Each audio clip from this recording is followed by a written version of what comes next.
الحمد لله كفى وسلام على عباده الذين اصطفى أما بعد. قال الله تبارك وتعالى في القرآن المجيد: أعوذ بالله من الشيطان الرجيم،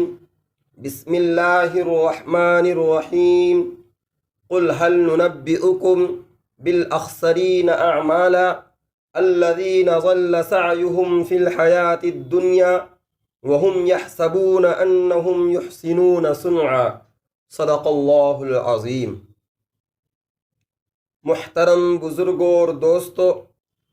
ابھی آپ حضرات کے سامنے سورۃ الکہف کے آخری رکوع کی آیت نمبر 103 104 تلاوت کی گئی، جس میں اللہ تعالیٰ نے ایک اہم مسئلے کی طرف ہمیں توجہ دلائی ہے. وہ یہ ہے کہ دنیا میں ہر مسلمان کی خواہش اور کوشش ہوتی ہے کہ وہ زیادہ سے زیادہ نیکیاں کمائے اور ثواب والے کام کرے، تاکہ یہ ثواب اور نیکیاں آخرت میں اسے کام آئیں. لیکن جس طرح نیکیاں کمانا ضروری ہے، اسی طرح ان کی حفاظت بھی ضروری ہے، کیونکہ بسا اوقات کمائی ہوئی نیکیاں برباد ہو جاتی ہیں اور کیے ہوئے نیک اعمال غارت ہو جاتے ہیں. سب سے پہلے تو نیکی کے بارے میں یہ سمجھنا ضروری ہے کہ یہ کیا چیز ہے. یہ جو روزانہ ہم سنتے اور پڑھتے ہیں کہ فلاں کام کرنے سے اتنی نیکیاں ملتی ہیں، تو یہ نیکیاں کیا چیز ہیں اور کس شکل میں ملتی ہیں؟ میں اس سوال کے جواب میں عرض کیا کرتا ہوں کہ نیکیاں آخرت کی کرنسی ہیں. جس طرح اس دنیا کے معاملات روپیے پیسے سے طے ہوتے ہیں، اسی طرح آنے والی زندگی میں اور آخرت میں باہمی معاملات نیکیوں اور بدیوں کے ذریعے طے ہوں گے. آج جس طرح ہم ایک ملک سے دوسرے ملک جاتے ہیں اور بارڈر کراس کرتے ہیں، تو ہمیں وہاں لین دین اور معاملات کے لیے اس ملک کی کرنسی کی ضرورت ہوتی ہے، اور ہم بارڈر کراس کرنے سے قبل اس کا انتظام کر کے اس ملک میں داخل ہوتے ہیں. اسی طرح موت بھی دنیا سے آخرت کی طرف منتقل ہونے کا نام ہے. وہاں جانے سے قبل نیکیوں کا اتنا بڑا ذخیرہ جمع کر لینا چاہیے کہ وہاں کی زندگی آسانی کے ساتھ گزاری جا سکے. موت کے بارے میں عام طور پر یہی سمجھا جاتا ہے کہ موت فنا ہو جانے کا نام ہے. یہ غلط بات ہے.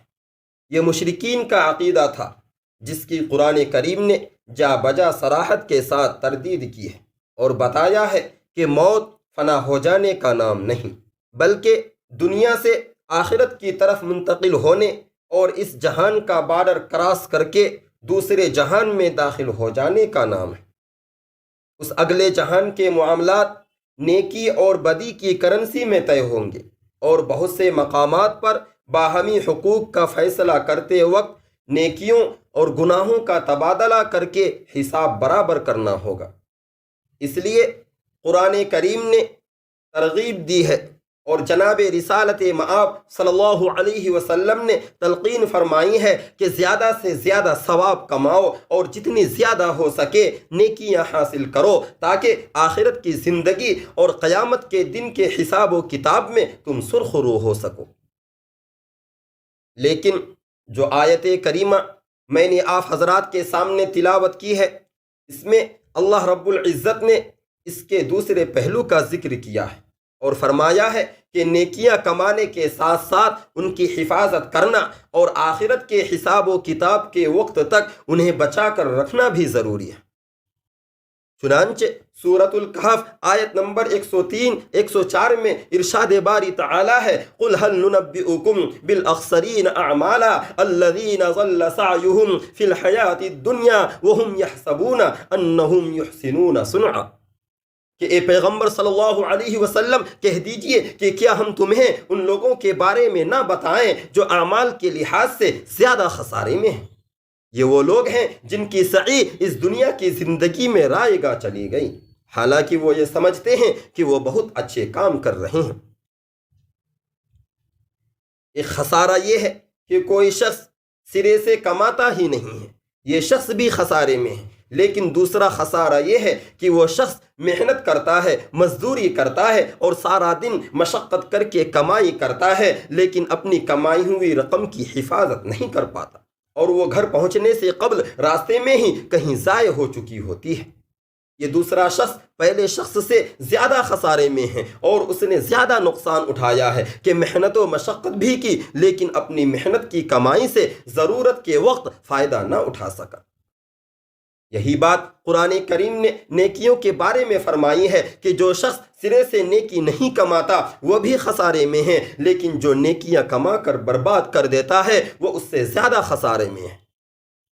نیکی وہ کام کی ہے جو آخرت کے حساب و کتاب تک انسان کے ساتھ جائے، اور جو نیکی راستے میں ہی کہیں برباد ہو جائے وہ کسی کام کی نہیں،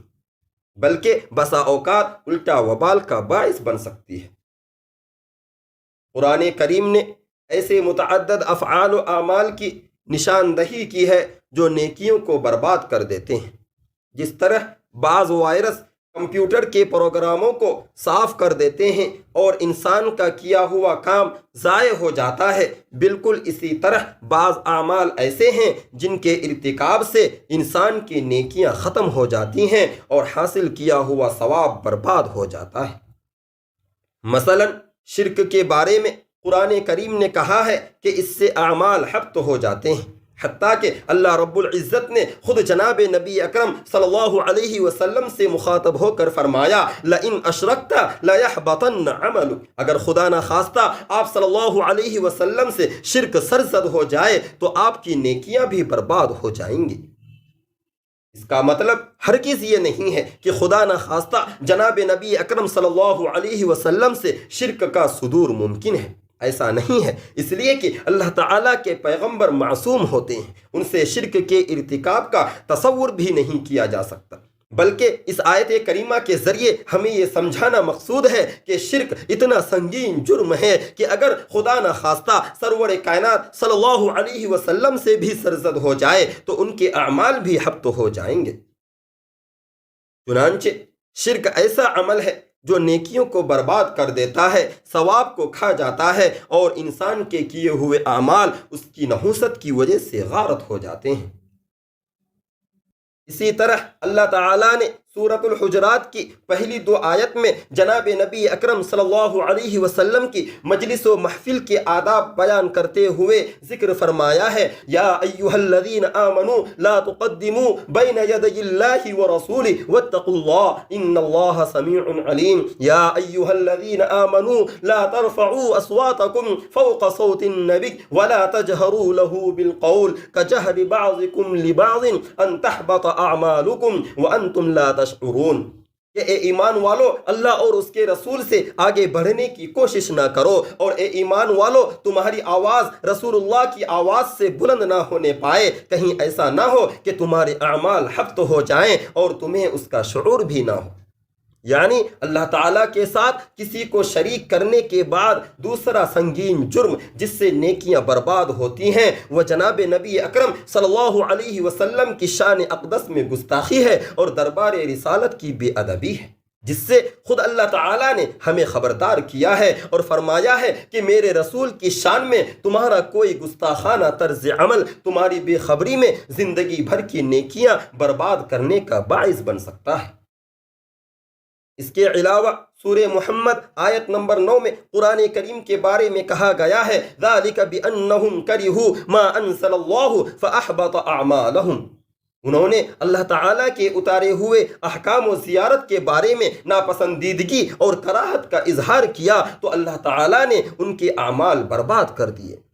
یعنی قرآن کریم کی آیات، احکام اور ارشادات کے بارے میں خدا نہ خواستہ کراہت یا ناپسندیدگی کا کسی بھی درجے میں اظہار ایسا سنگین جرم ہے جس سے حاصل کیا ہوا ثواب ضائع ہو جاتا ہے اور انسان کی کمائی ہوئی نیکیاں برباد ہو جاتی ہیں۔ قرآن کریم نے ایک اور عمل کا بھی ذکر کیا ہے جو نیکیوں کو ضائع کرنے کا ذریعہ بنتا ہے، اور وہ ہے کسی پر احسان کر کے اسے جتلانا۔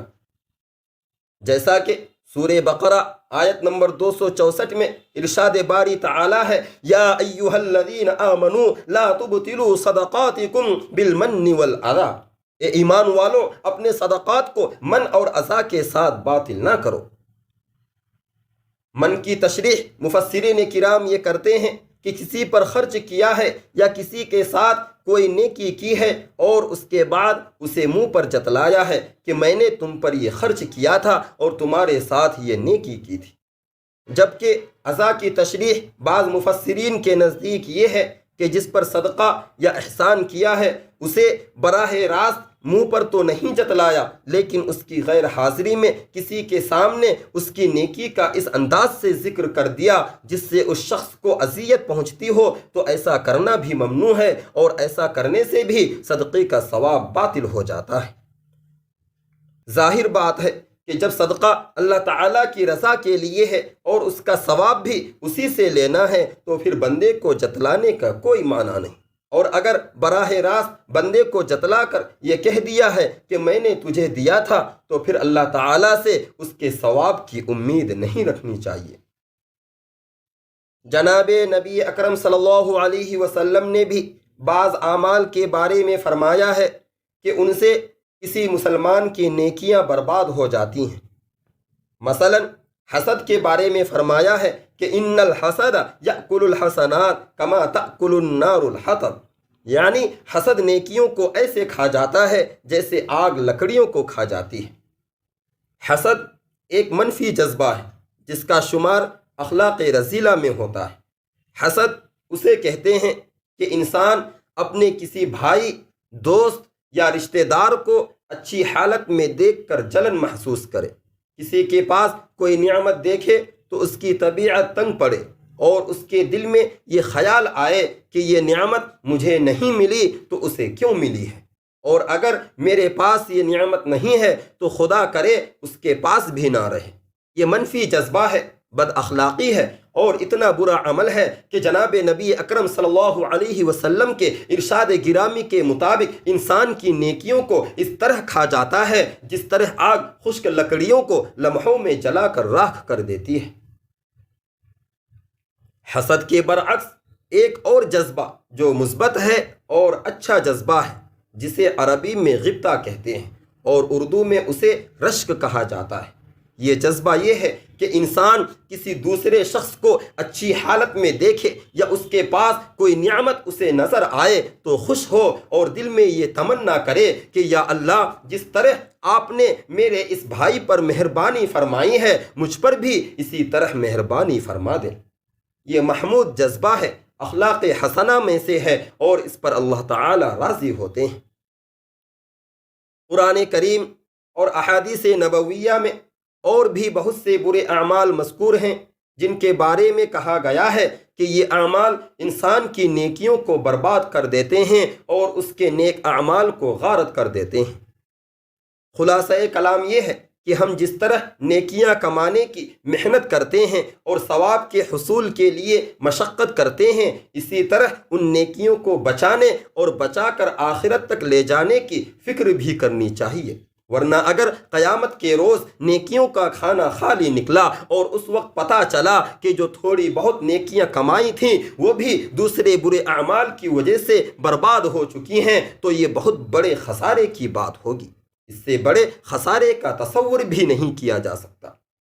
اس لیے ہمیں چاہیے کہ زیادہ سے زیادہ نیکیاں کمائیں، ان کی حفاظت کریں اور ایسے اعمال سے بچنے کی کوشش کریں جو نیکیوں کو برباد کر دیتے ہیں،